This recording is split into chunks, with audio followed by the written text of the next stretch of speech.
Nature's paintbrush long ago colored Minnesota's landscape. But somewhere, somehow, life got in the way. The Minnesota DNR estimates 99% of our native grasslands have disappeared. 90% of our wetlands are gone. Exactly why this modest West Metro greenhouse means so much. This order is going to Bush Lake, bulrushes, arrowhead. Jill Langer picks plants.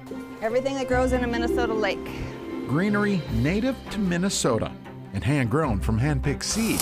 This is prairie onion. Jill fills orders, daughter Ella fills pots. And right now I'm actually doing swamp milkweed, which is kind of my favorite plant. This is a flowering business.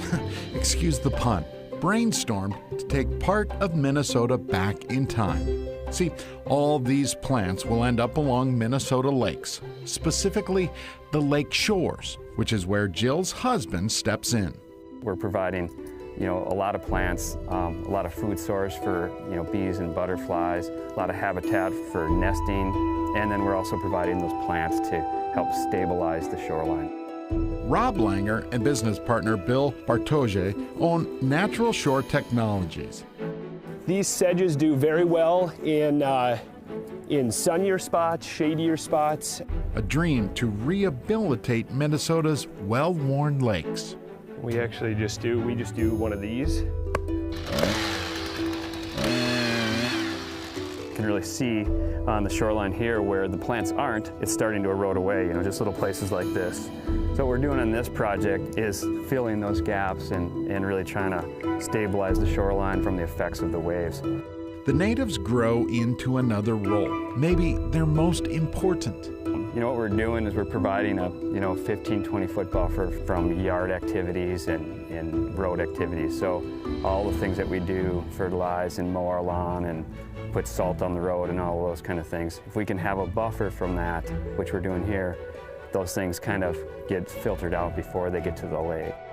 During summer months, those things are primarily nitrogen and phosphorus, two nutrients found in the fertilizers we all use on our lawns and our crops. That's what causes all the algae blooms in the water. So as much as we can provide a filter before that gets into the water, the cleaner our water will be. Exactly why Colin Zumwald works on hands and knees doing the dirty work. The flowers are nice to look at, but the sedges, I think, do a lot of the work. In 2 years, it's going to be a sea of flowers and sedges. People are going to love it. Yep, given time to grow, these landscapes flourish.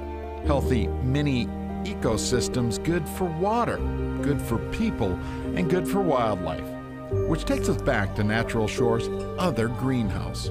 Usually we say 18 inches apart. I call it Shirley's house. This is where I escape. It's nice, plants don't talk back.